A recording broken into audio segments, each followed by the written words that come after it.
नमस्कार। आज हम पढ़ेंगे श्रीमद् भागवत गीता गीता प्रेस गोरखपुर की अध्याय नंबर 4 श्लोक नंबर 11वां। आप लोग ध्यानपूर्वक सुने।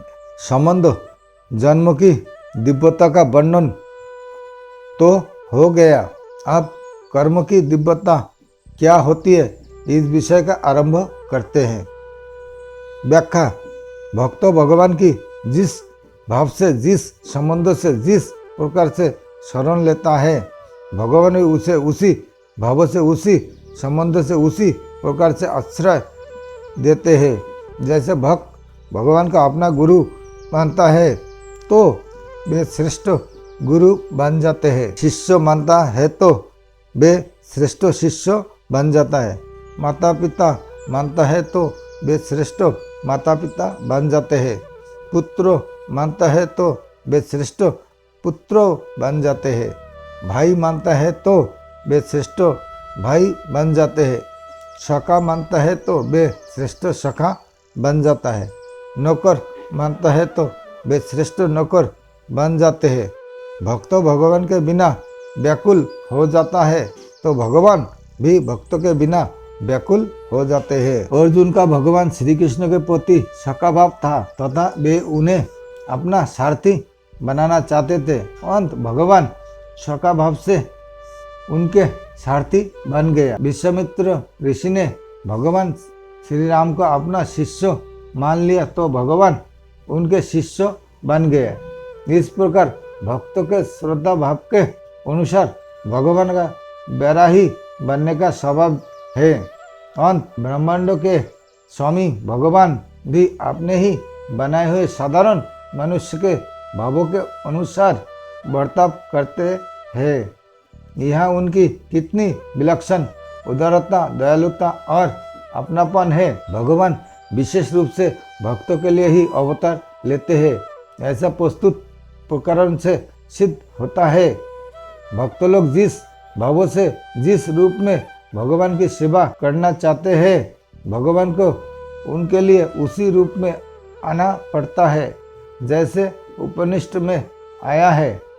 एकाकी ना रमोते, अकेले भगवान का मन नहीं लगा तो वे ही भगवान अनेक रूपों में प्रकट होकर खेल खेलने लगे। ऐसे ही जब भक्तों के मन में भगवान के साथ खेल खेलने की इच्छा हो जाती है तब भगवान उनके साथ खेल खेलने, लीला करने के लिए प्रकट हो जाते हैं। भक्तों भगवान के बिना नहीं रह सकता तो भगवान भी भक्तों के बिना नहीं रह सकते। यह आए यथा और तथा इन प्रकार वाचक पदों का अभिप्राय संबंध भाव और लगन से है। भक्त और भगवान का प्रकार एक सा होने पर भी इनमें एक बहुत बड़ा अंतर यह है कि भगवान भक्तों की चाल से नहीं चलते, प्रस्तुत अपनी चाल शक्ति से चलते हैं। भगवान सर्वत्र विद्यमान, सर्वसमर्थ, सर्वज्ञ, परम सुहृद और सत्य संकल्प है। भक्तों को केवल अपनी पूरी शक्ति लगा देनी है, फिर भगवान भी अपनी पूरी शक्ति से उसे प्राप्त हो जाते हैं। भगवत प्राप्ति में बाधा साधक स्वयं लगाता है, क्योंकि भगवत प्राप्ति के लिए वह समझ, सामग्री, समय और सामर्थ्य को अपनी मानकर उन्हें पूरा नहीं लगाता, प्रस्तुत अपने पास बचा कर रख लेता है। यदि वह उन्हें अपना ना मानकर उन्हें पूरा लगा दे तो उसे शीघ्र ही भगवत प्राप्ति हो जाती है, कारण कि यह समझ, सामग्री आदि उसकी अपनी नहीं है, प्रस्तुत भगवान से मिली है, भगवान की है। अंत इन्हें अपनी मानना ही बाधा है। साधक स्वयं भी भगवान का ही अंश है। उसने खुद अपने को भगवान से अलग माना है, भगवान ने नहीं। भक्ति, प्रेम, कर्मजन्य अर्थात किसी साधन विशेष का फल नहीं है। भगवान के सर्वथा शरण होने वाले को भक्ति सत प्राप्त होती है। दास्य, शंख, बालस्य, माधुर्य आदि भावों में सबसे श्रेष्ठ शरणागति का भाव है। यह भगवान मानो इस बातों को कह रहे हैं कि तुम अपना सब कुछ मुझे दे दोगे तो मैं भी अपना सब कुछ तुम्हें दे दूंगा, और तुम अपने आप को मुझे दे दोगे तो मैं भी अपने आप को तुझे दे दूंगा। भगवत प्राप्ति का कितना सरल और सस्ता सौदा है। अपने आपको भगवत चरणों में समर्पित करने के बाद भगवान भक्तों की पुरानी त्रुटियों को याद तक नहीं करते। वे तो वर्तमान में साधक के हृदय का दृढ़ भाव देखते हैं। रहती ना प्रभु चित चुक किए की करो तो सुरती 100 बार हिय की। इस 11वें श्लोक में द्वैत अद्वैत सगुण निगुण संयुक्त समित्य आदि शास्त्रीय विषय का वर्णन नहीं है, प्रस्तुत भगवान से अपनेपन का ही वर्णन है। जैसे 90 श्लोक में भगवान के जन्म कर्म की दिव्यता जानने से भगवान प्राप्ति होने का वर्णन है। केवल भगवान ही मेरे है और मैं भगवान का ही हूँ, दूसरा कोई भी मेरा नहीं है और मैं किसी का भी नहीं हूँ। इस प्रकार भगवान में अपनापन करने से उनकी प्राप्ति शीघ्र एवं सुगमता से हो जाती है। और साधक को केवल भगवान में ही अपनापन मान लेना चाहिए जो वास्तव में है, चाहे समझ में आए अथवा ना आए। मान लेने पर जब संसार के झूठे संबंध भी सच्चे प्रतीत होने लगते हैं, फिर जो भगवान का सदा से सच्चा संबंध है वह अनुभव में क्यों नहीं आएगा, अर्थात अवश्य ही आएगा। शंका, जो भगवान को जिस भाव से स्वीकार करते हैं भगवान भी उससे उसी भाव से बर्ताव करते हैं, तो फिर यदि कोई भगवान को देश वेद आदि के भावों से स्वीकार करेगा तो क्या भगवान भी उससे उसी देश आदि के भावों से बर्ताव करेंगे? समाधान, यह प्रागंत पदों से भगवान की प्रपत्ति अर्थात शरणागति का ही विषय है, उनसे देश वेद आदि का विषय नहीं। अंत यह इस विषय में शंका ही नहीं उठ सकती। फिर भी इस पर थोड़ा विचार करें तो भगवान के स्वीकार करने का तात्पर्य जो है कल्याण करना। तो भगवान को जिस भाव से स्वीकार करता है भगवान भी उससे वैसा ही आचरण करके अंत में उसका कल्याण ही करते हैं। भगवान प्राणी मात्र के परम सुहृद है। गीता 5वें अध्याय का 29वां श्लोक। इसलिए जिसका जिससे हित होता है भगवान उसके लिए वैसे ही प्रबद्ध कर देते हैं। बैर देश रखने वाले का भी जिससे कल्याण हो जाए वैसा ही भगवान करते हैं। बैर देश रखने वाले भगवान का बिगाड़ भी क्या कर लेंगे। अंगद जी को रावण की सभा में भेजते समय भगवान श्री राम कहते हैं कि वही बात कहना जिससे हमारा काम भी हो और रावण का हित भी हो। काजू हमार तासु हित होई। भगवान की सुहृदता की तो बात ही क्या है। भक्त भी समस्त प्राणियों के सुहृद होते हैं। जब भक्तों से भी किसी का किंचित मात्र भी अहित नहीं होता तब भगवान से किसी का अहित हो ही कैसे सकता है। भगवान से किसी प्रकार का भी संबंध जोड़ा जाए वह कल्याण करने वाला ही होता है, क्योंकि भगवान परम दयालु परम सुहृद और चिन्मय है। जैसे गंगा में स्नान वैशाख मास में किया जाए अथवा माघ मास में, दोनों का ही महत्व एक समान है, परंतु वैशाख के स्नान में जैसी प्रसन्नता होती है वैसी प्रसन्नता माघ के स्नान में नहीं होती। इसी प्रकार भक्ति प्रेम पूर्वक भगवान से संबंध जोड़ने वालों को जैसा आनंद होता है वैसा आनंद बैर देश पूर्वक भगवान से संबंध जोड़ने वालों को नहीं होता। श्रेष्ठ पुरुष जैसा आचरण करता है दूसरे लोग भी उसी का अनुसार आचरण करने लग जाते हैं। गीता 3 अध्याय का 21वां श्लोक, भगवान सबसे श्रेष्ठ सर्वोपरि है, इसलिए सभी लोग उनके मार्ग का अनुसरण करते हैं।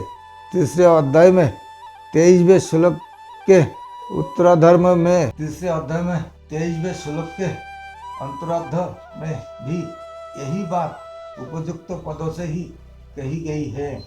साधक भगवान के साथ जिस प्रकार का संबंध मानता है, भगवान उसके साथ वैसा ही संबंध मानने के लिए तैयार रहते हैं। महाराज दशरथ जी भगवान श्री राम को पुत्र भाव से स्वीकार करते हैं, तो भगवान उनके सच्चे पुत्र बन जाते हैं और समर्थवान होकर भी पिता दशरथ जी के वचनों को टालने में अपने को असमर्थ मानते हैं। इस प्रकार के आचरण से भगवान यह रहस्य प्रकट करते हैं कि यदि तुम्हारी संसार में किसी के साथ संबंध नाते प्रियता हो तो वही संबंध तुम मेरे साथ कर लो।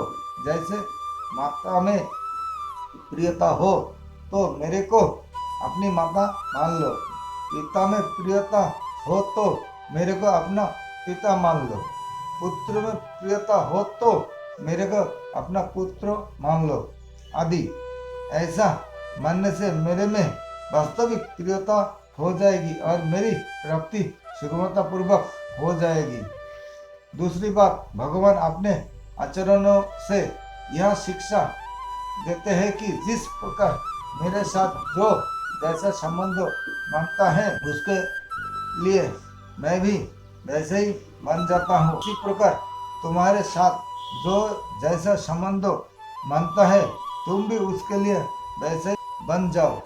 जैसे माता पिता के लिए तुम सुपुत्र बन जाओ, पत्नी के लिए तुम सुयोग्य पति बन जाओ, बहने के लिए तुम श्रेष्ठ भाई बन जाओ आदि।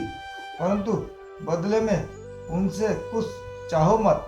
जैसे कुछ लेने की इच्छा से माता पिता को अपने ना मानकर केवल सेवा करने के लिए ही उन्हें अपने मानो, ऐसा मानना ही भगवान के मार्ग पर अनुसरण करना है। अभिमान रहित होकर निस्वार्थ भाव से दूसरे की सेवा करने से शीघ्र ही दूसरे की ममता छूट कर भगवान में प्रेम हो जाएगा, जिससे भगवान की प्राप्ति हो जाएगी।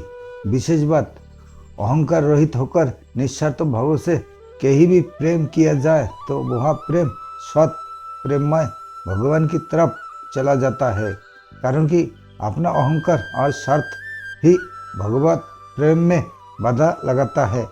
इन दोनों के कारण मनुष्य का प्रेम भाव सीमित हो जाता है और इनका त्याग करने पर उसका प्रेम भाव व्यापक हो जाता है।